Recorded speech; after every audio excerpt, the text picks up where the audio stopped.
Dear Africans, we have to understand that this desperation to migrate by fire by force is more detrimental than not. It's one thing migrating, through the normal legal process, but it's a whole nother thing for you to desperately, by crook, by hook, to jabba by fire by force, because so much is lost. And unfortunately, a lot of the African migrants or immigrants abroad are not being as brutally honest as to what life abroad entails. Perhaps because of shame, because of pride, because of arrogance, ego, whatever the fuck it is. But thank God Almighty that I am who I am and I shed light everywhere I go. So Gewante. Nobody's talking about the strain that immigration puts on families. There are families that are literally torn apart. People have not seen their family members for a long ass time. Imagine a woman who birthed a child in Nigeria and then she got a visa to America and then left the child behind. And then 20 years later, this woman still does not have papers. She has lost the critical opportunity to bond with her child. And this child has grown up without a mother, without any clue as to what a mother-child dynamic is. The child probably has some type of remorse that his or her mother has abandoned them without realizing that immigration is not anybody's mate. We thank God. Meanwhile, mom is probably in America doing anything and everything to get her papers.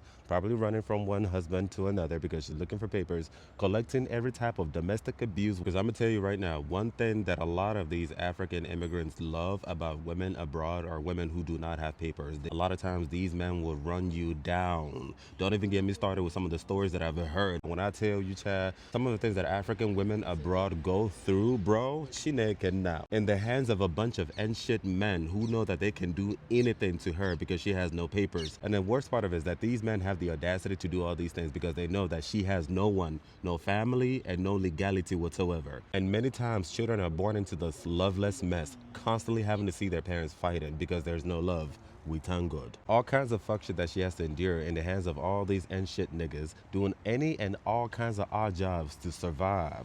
And at the same time too, she's expected to send money to her child. She's expected to pay black taxes, send money to people back home in Nigeria, nephews or uncles or brothers and sisters or buy land. She has her own trauma that has not healed. She doesn't know anyone to talk to because it's not just her. There's a whole bunch of other people on the same boat with her.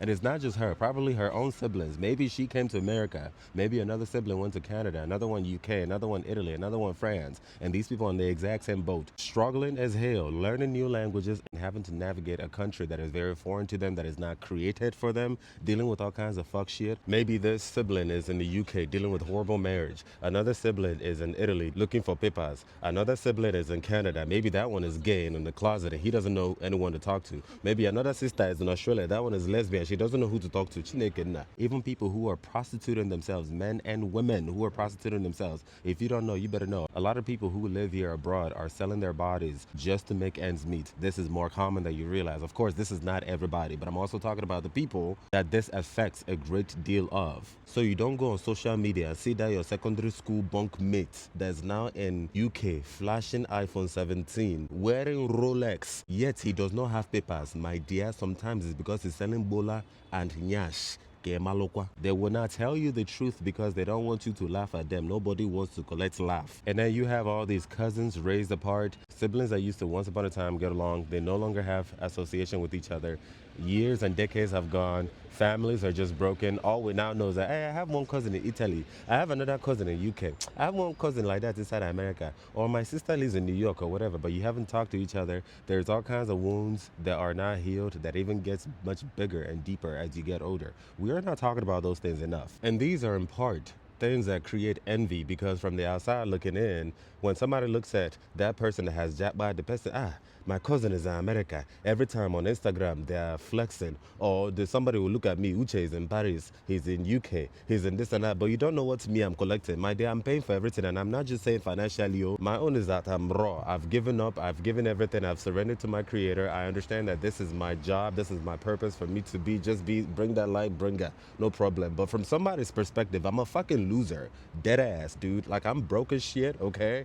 Average look, average height, everything about me is average. I'm not even a doctor because doctor and a lawyer and engineer, those things are for my people. I no get property for inside this earth. I am single, I'm in my 30s, I'm not married, I don't have children, I don't have property, I don't have land in Nigeria. I'm a complete fucking bona fide loser to somebody. I am a devil's incarnate. There's somebody who's using Uchechukwu as an example. Don't be like this boy unless you want to go to hellfire. We thank God. Yet I don't give a fuck. And that That's why a lot of people who relate to my videos are able to take power from me as opposed to them feeling some type of way when they come to my page. But if I don't share that with you, that vulnerability with you, if you go to my page, especially my personal Instagram page, you will think that I am making money. You think my own is better. It's a fucking lie.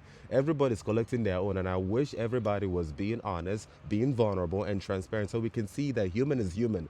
All of us, we're all in this shit together. Everybody has their own fuck shit.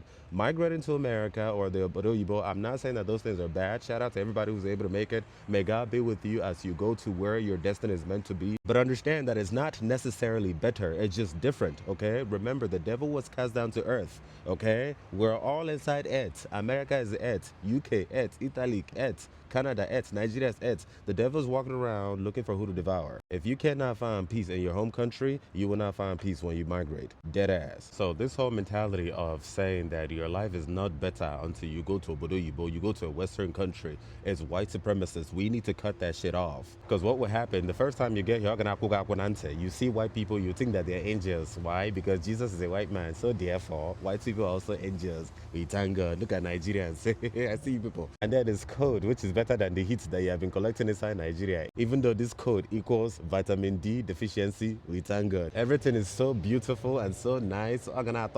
You take picture and post inside Instagram to shame your enemies. All the useless people that were wickeding you back in Nigeria, they are now begging you for money. Your head is swelling until you start looking for papers and start collecting water. We thank God. You start paying taxes. You start seeing how much they are taking from you for taxes. You start paying bills.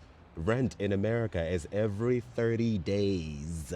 Not every year or every 30 days. You see the amount of money that's leaving your pockets to another person so that you can have a roof over your head. Bills every 30 days. Some of you people have never heard of child support. So you think it's just nona rana momo. Neje, we thank God. You're about to get slapped with child support. You start dealing with the racism. You start dealing with the loneliness. The individuality in America will start touching you. Hey. Some of y'all will start having kids in America and your children will humble the fuck out of you because your children are born into a different land, different citizenship, different privilege, different mentality. They do not understand your struggle that you have collected in your home country. At first, they will dance to your rhythm, but once they start getting older, they'll start challenging you. They'll start seeing through your fuck shit. And the best part is that there's nothing you can do about it because now Oyibo Pikin, we thank God. They will humble the shit out of you. Then you start to realize it's hopefully not too late. We need to start being a lot more honest about the realities of us African immigrants living abroad. So more people do not get stuck in this delusion that life abroad is better. No, it's not. It's different, but not necessarily better. We're not all destined to be here. Some of us are destined to be back home. Some of us are destined to be doing all kinds of shit.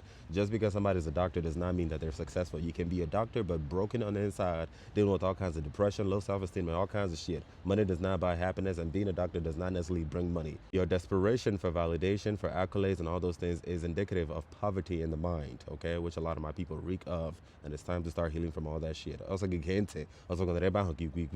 thank God.